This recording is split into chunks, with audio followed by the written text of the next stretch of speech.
Agora sim, do meu lado eu tenho o prazer de receber mais uma vez, eu acho que ele veio aqui mais vezes do que eu, hein? O ex-vereador Edson Albertão. Seja bem-vindo, vereador. Boa noite. Mas a gente veio menos que o Geraldo Celestino. Opa! Se somar eu e você, não dá o Geraldo Celestino. Boa noite, Roberto Samuel, meu velho amigo, desde os tempos em que eu estava na Câmara. Desde o tempo que você tinha o cabelo preto. Eu vi outro dia um vídeo que você publicou, eu estava nervoso. Aqui foi a cassação, se eu não me engano, a cassação do Neftalhes, que você fez um Exato, discurso. foi exatamente essa situação, porque ele foi absolvido, ele foi cassado 3 vezes, Exato. em 3 procedimentos, porque ele teve 4 procedimentos de cassação. E ele foi absolvido justamente naquele que ele mais devia, que era o enriquecimento ilícito. Porque Neftalhes comprou 4 fazendas no interior de São Paulo, nos primeiros 4 meses de governo, Verdade. em 97. Isso significou uma denúncia importante feita pelo companheiro Eloy Pietá, que resultou numa comissão de inquérito, que acabou numa comissão processante e que ele foi absolvido nesta comissão. Foi condenado da Resilar, foi condenado em outras, mas não foi condenado na principal. E por isso que eu estava tão, naquele vídeo eu estava tão irritado. Olha, o Albertão fala de uma fase bastante conturbada. Foi dali, Albertão, foi ali que tinha uma fase bem conturbada. Eu não sei se foi antes ou se foi depois, que teve inclusive a morte de um secretário. Foi logo depois. Não. Foi antes, né? Na sessão foi antes. A sessão foi depois da morte do Rezende, do Manuel Rezende, que foi assassinado. E ainda teve a morte de um vereador que... Toninho Magalhães, na época acabou suscitando muitas dúvidas se teria sido um homicídio ou um suicídio. Mas as informações deram conta de que foi um suicídio. Toninho Magalhães era um homem honrado.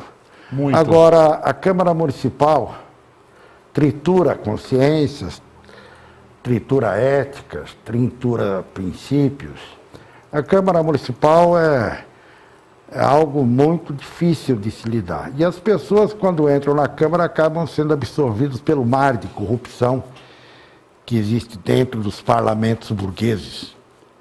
Lenin dizia 3 grandes provas de um revolucionário. A primeira é o exílio, a segunda é a prisão e a terceira é o tapete vermelho do parlamento. Porque o parlamento é algo que corrompe naturalmente. E as pessoas, às vezes, se deixam levar, vamos dizer assim. E quando tem honra, acabam fazendo o que Toninho Magalhães fez. Mas paciência, porque foram tempos difíceis, tempos que vivemos nessa cidade, prisão de vereadores. Na verdade, esses 12 anos que eu exerci o mandato foram conturbados, foram difíceis. Depois entrou o Eloy Pietá, e a gente amornou, mas não esfriou. E o Albertão era tão combativo e na época eu até comentei que ele sofreu uma das maiores injustiças. Ele, por ser tão considerado, tão honesto, tão reto, íntegro, ele deveria ser escolhido pelo Eloy Pietá como o presidente da Câmara. E ele não foi escolhido. Mais do que isso, eu era o único vereador restante, porque Orlando Fantasini, exato, o glorioso Orlando Fantasini, tinha ido para o Parlamento Federal. Bom, mas são coisas do passado. Eu vou escrever um livro, Roberto Samuel. Opa, eu vou comprar. Eu vou falar bem de mim e vou falar mal de todo mundo. Quem quiser falar mal de mim, que escreva o próprio livro, certo? Exatamente. Pessoal, e vocês que estão nos acompanhando aqui pelo nosso canal do YouTube, deixa seu like aqui, que também é importante. O Albertão, ele veio até nós porque ele queria falar de um assunto importante para ele, que é a questão da Proguaru. É isso, Albertão? A Proguaru é uma empresa social, é uma empresa que tem um papel enorme na cidade, não só pelas tarefas que cumpre, mas principalmente por abrigar 4.500 trabalhadores dentro dela. 4.700, 4.800 famílias, se não me falha a memória, vivem da Proguaru. Tirando 200, que são os apaniguados, que são os comissionados, ainda sobra muita gente, 4.500 famílias, 4.500 trabalhadores que estão sendo vítimas de uma situação extremamente cruel. A extinção da empresa em meio a uma pandemia, em meio a uma situação de desenvolvimento econômico terrível, um desemprego de 14,3% da população, milhões de trabalhadores já estão na miséria e vai se acrescentar mais essa gente ao desemprego, ao relento. E aí, a nossa lei orgânica, que foi feita em 1989, é uma lei que tem algum caráter progressista. Tem algum? Não, tem vários caráteres, vários pontos nessa lei orgânica que são bastante interessantes. E o artigo 36 da lei orgânica diz o seguinte: toda e qualquer lei ou emenda à lei orgânica, em um ano depois da sua promulgação, até um ano depois da sua promulgação, pode sofrer um referendo. Pode ser colocado para esta lei uma situação de referendo. Basta 1% do eleitorado de Guarulhos pedir, através de um abaixo-assinado. E aí os trabalhadores da Proguaru organizaram-se e estão pleiteando que todos assinem um abaixo-assinado dirigido, como a lei determina, ao presidente da Câmara, propondo um referendo sobre a lei que foi a que extinguiu a Proguaru. Que seja o povo a decidir. Que seja o povo a dizer se a Proguaru deve ser extinta ou não. Que seja o povo a decidir se é possível alguém extinguir uma empresa com 4.500 trabalhadores num momento terrível como o que estamos vivendo. Que seja o povo a deliberar. Então, eu trouxe uma folha aqui só para exemplificar. É a folha que está sendo dirigida aos trabalhadores para que eles colaborem com essa possibilidade. A possibilidade de um referendo sobre a lei a 78/79, que foi aprovada no dia 21 de dezembro de 2020, 4 dias antes do Natal, um bom presente. Que terrível presente. Bom, e até o período em que ela foi aprovada já é determinante para dizer que não se fez nenhuma discussão a respeito dela. Os vereadores, inclusive, que aprovaram a lei, a maioria já saiu da Câmara. E nós temos uma situação, como eu já disse, de extrema crueldade, que poderá e deverá ser revista pelo povo. Então a gente está fazendo uma campanha para que seja assinado. Como é que faz para a pessoa assinar?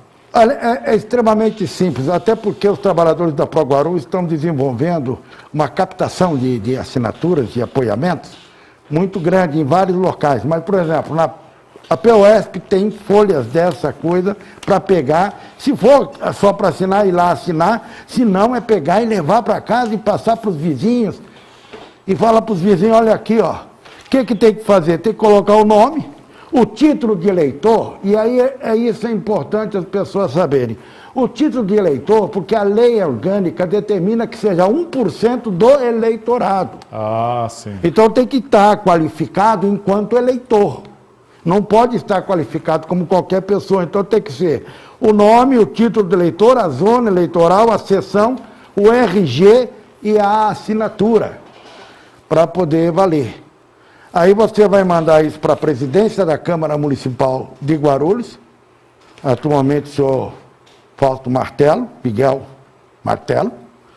Ele vai ter um prazo para fazer a conferência técnica das assinaturas, para saber se são realmente eleitores da cidade, se realmente é 1% do eleitorado, que significa em torno de 9 mil pessoas. e aí vai mandar para o cartório eleitoral, para que o cartório eleitoral providencie a eleição, o referendo, que você vai dizer sim ou não à Lei 78, 79. É algo extremamente simples. E eu, que fui vereador há tanto tempo, estou na cidade há tanto tempo, não me lembro, Roberto Samuel, de ter havido um procedimento dessa natureza na cidade. Teve alguma coisa a ver com Cumbica, a separação de Cumbica? Era um plebiscito, não era um referendo. Né? Era um plebiscito, mas tem, a natureza é mais ou menos idêntica, até igual. Porque um artigo é o 36, o do referendo, e o 37 é o do plebiscito. Teve um plebiscito também, que foi a questão do desarmamento, da lei de desarmamento, mas esse foi em caráter nacional. Exatamente. No município, eu não me lembro de ter havido nenhuma lei sendo referendada ou não pelo povo. Também não. Robertão, um dos motivos pautados é que a Proguaru ela traz um prejuízo gigantesco para o município. Não é verdade. Isso é absolutamente uma mentira. O que existe, o que as pessoas têm que compreender é que o caráter de empresa social da Proguaru é que faz dela uma empresa que tem outros tipos de comportamento. Por exemplo, eu vi um vídeo que o prefeito diz assim: eu quero contratar uma empresa terceirizada, se o sujeito pegar o Covid, eu falo para ele, manda esse cara para lá, substitui e que se dane. Mas, claro, a Proguaru não faz isso. E nem pode fazer, e nunca deveria ser permitido a ninguém que o fizesse. Pegar um trabalhador doente e substituí-lo simplesmente como se fosse uma peça qualquer. Não é assim, Roberto Samuel, que a gente ama a sociedade. E é óbvio que a Proguaru tem problemas. Até um dos maiores é o número de comissionados que você tem lá dentro. Dizem as más línguas que tem sala, que tem tanto chefe que não tem cadeira para sentar. Não dá. É claro que tem que ser reformulado essa situação toda. Mas veja, por que isso acontece? É o que sempre o capitalismo brasileiro fez. Ele deteriora o equipamento público. Ele faz com que o equipamento público seja ruim, de baixa qualidade, que atende mal. E aí ele fala assim, tem que privatizar. Mas quem é que causou essa situação? Foi o próprio governante que quer privatizar. Então veja, se parar de nomear gente na Proguaru como cabide de emprego, se começar a enaltecer o verdadeiro trabalhador, romper com a ideia de que as pessoas não podem e não devem, e isso deve ser estimulado em todo e qualquer trabalhador, inclusive da prefeitura, deve-se entender enquanto um trabalhador do povo, que serve ao povo e que tem que servir bem. Isso tudo é possível. Isso é possível, é natural que isso aconteça, se os meios forem dados para esse fim, se os propósitos forem esses. Eu tenho certeza que a Proguaru vai ser uma empresa extremamente eficiente e capaz de resolver mais problemas da cidade do que está resolvendo. Agora veja, mesmo com esta situação, passa nas ruas. Você vê levas de trabalhadores da Proguaru capindo tudo, limpando a rua, limpando o bueiro. Você vê nas escolas os trabalhadores, a sua grande maioria, atentos, preocupados com a entrada e saída de crianças. Você vê trabalhadores na limpeza das escolas e dos outros equipamentos públicos se esforçando ao máximo para que aquilo seja bom, bonito e eficaz, que seu trabalho seja reconhecido. Eu vejo tudo isso. Eu sou um trabalhador público. Então eu vejo meus colegas da Proguaru se esforçando ao máximo.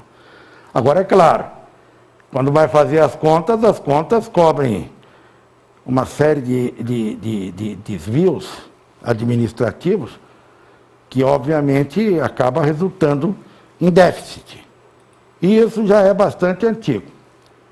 Isso é bastante, há anos que a Proguaru absorve recursos do erário público, né, sabe? E as coisas, mas ela dá conta de um serviço de zeladoria que, se você privatizar, se você terceirizar, vai custar o triplo. Porque aí você vai ter que embutir nessas contratações o lucro do patrão. Olha só, Igor Salles está dando boa noite para nós. Alberto Argentino está dizendo assim: Albertão, minha eterna admiração. Pavio curto, mas honesto e sincero, que sempre foi. Um abraço do Argentino. Muito bem. Mauro Higino Cordeiro, ele fala assim: a Proguaru é um cabide de empregos e que presta um desserviço. Mauro Higino. Não é verdade. Cabide de emprego pode ser para quem é nomeado. Agora, para entrar na Proguaru, tem que fazer concurso. Porque para entrar na Proguaru, você tem que ter qualificações. Para entrar como empregado. Agora, para ser nomeado, aí realmente... Agora, esse negócio de dizer que essa coisa às vezes me incomoda. Porque a ideia é fazer com que a empresa pública, a escola pública, o serviço público, de modo geral, seja depreciado. Não é assim. Nós temos gente abnegadas, gente que se dedica, gente que chora quando as coisas não estão bem, gente que trabalha, gente que se esforça ao máximo. Aí o cara vê um vagabundo e fala: está vendo, é serviço público. Pô, aquele é um vagabundo, pô, não é a maioria, não são os trabalhadores. Existe vagabundo, existe em qualquer lugar. Agora, não adianta ficar depreciando, negando o serviço público. Isso não vai ajudar o país, não vai ser um plano de nação. Um plano de nação tem que ter os serviços públicos de saúde, de educação, de meio ambiente, todos funcionando, e outros, funcionando de maneira a garantir que a coisa pública seja zelada. Mara Borges dando boa noite para nós. Zilde Clear Azevedo também boa noite. E Luiz Carlos Peninha, o grande santista aposentado, nosso amigo. Ele está dizendo: juntos venceremos essa batalha. Uma boa noite a todos. Ele é funcionário público aposentado. Agradecer a ele que está nos acompanhando. Quem mais aqui? Opa, tem um pessoal aqui, o Genaro, o Celcinho, a Magda Berberich, grande arquiteta, nos acompanhando aí. O Celcinho, Celcinho, boa noite, Roberto, boa noite, Albertão. Parabéns pela programação. O Albertão foi meu professor em 1996 na Escola Estadual Padre Valentim Gonzalez Alonso, no Parque Uirapuru. Quero saber do Albertão se ele sairá candidato em 2022 para deputado estadual. Um abraço, Celcinho do Vila Carmela. Celcinho. Ele deve se lembrar também que eu fui preso dentro da escola. Eu não sabia. Não sabia? Eu me lembro de ser preso da Câmara. Não, fui preso várias vezes. Eu fui o único vereador que apanhou da Guarda Civil Municipal, na época do Elóio, que é mais interessante. Opa! Mas eu fui preso pelo seguinte, é bom dizer. Eu fui preso porque tinha um menino negro que foi cercado pela polícia. Eles tiveram um entreveiro e a polícia estava xingando, ameaçando, fazendo o diabo. Eu fui lá falar com o policial, aí eu disse a ele: olha uma besteira que eu fiz, né? Tem besteira, eu era vereador e dava aula. Aí eu cheguei para o sujeito e falei: escuta, o que está acontecendo? Ele falou: quem é você? Eu falei: sou professor desse rapaz e sou vereador no município. Ele falou: vereador, dê a carteirinha. Eu não tinha carteirinha. Eu era vereador, mas nunca liguei para esse negócio da carteirinha. Aí ele falou: você é vereador, coisa nenhuma. Aí eu falei: sou. Aí ele vai, não vai, ele acabou. Levando você preso. Acabou preso. 4 minutos finais para acabar nossa entrevista com o grande vereador Edson Albertão. Você viu que é rápido aqui. Puxa vida. Eu queria tanto falar mal do Bolsonaro, não vou poder? Você tem 2 minutos para falar mal dele. Isso é pouco. Não, eu concordo, mas fazer Tem o quê? tem uma pessoa que escreveu só adjetivo negativo, demora uns 15 minutos para ler. O cara consegue ser o mais canalha dos canalhas. Mas é tão ele difícil. foi eleito democraticamente, isso aí não é contradição? Não, dizendo, não tem contradição ali a vontade nenhuma. do O povo, não, o povo elege, ele não elege. Agora veja, ele foi eleito porque o Lula foi preso. E prenderam o Lula para justamente deixar que ele fosse eleito. Não há, na minha opinião, nenhuma contradição. O fato é que há problemas da ordem de informação, da ordem de formação, da ordem de consciência. Concordo. Quer dizer, todas as pessoas são capazes de distinguir o certo do errado. Mas a sociedade como um todo, ela comete erros. E um dos maiores e mais graves pecados dos últimos anos foi ter eleito esse crápula para presidente de uma nação como o Brasil. O cara não tem qualificação nenhuma. O cara é um verdadeiro... Sabe aqueles bêbados chato que você encontra no boteco? Aquele que fica mexendo com as meninas, que fica fazendo barulho, aquele bêbado que desmerece o bar. É o Bolsonaro. O Bolsonaro é a figura mais calhorda que você possa imaginar. Só que ele tem um poder que leva milhões de pessoas a um sofrimento atroz. Ele tem um poder que está matando gente. Esse cara, no meu modo de ver, tem que ser julgado. Tem que ser julgado pelas mortes que causou. Né? E vai ter, agora dia 19, porque eu vim também para falar isso, dia 19 vai ter uma manifestação, vai ter manifestações no Brasil inteiro contra o Bolsonaro. Temos que sair às ruas, apesar do vírus, para combater o verme. E não tem o que fazer. Vai ser na Paulista, né? E a gente espera que as pessoas todas que estejam acompanhando, que estejam dispostas, quem estiver achando que não deve ir, porque tem medo de contaminação, não vá mesmo. Não vá porque tem o direito de não ir. E quem for vai ter que lembrar que tem que levar o gel, o álcool gel, tem que ir de máscara, tem que se proteger o tempo todo, tem que tentar guardar a distância de todo mundo. Agora vá, quem puder ir, quem tiver vontade de ir. Porque você viu a manifestação de motocicletas. Teve umas idiotas dizendo que foram 1.364.000. Aí o pedágio contou, eu estava vendo hoje até um jornalista que eu não gosto muito de dizer, foi 6.661. Aí separando um, fica 666, o número da besta. Não é que é? Obrigado. Obrigado você, desculpa as inflamações. Não, mas vamos trazer aqui outras vezes. Eu vou ficar contente porque você é sempre acho que o Bolsonaro não vai cair no próximo mês. Mas se ele cair, eu venho aqui para falar disso.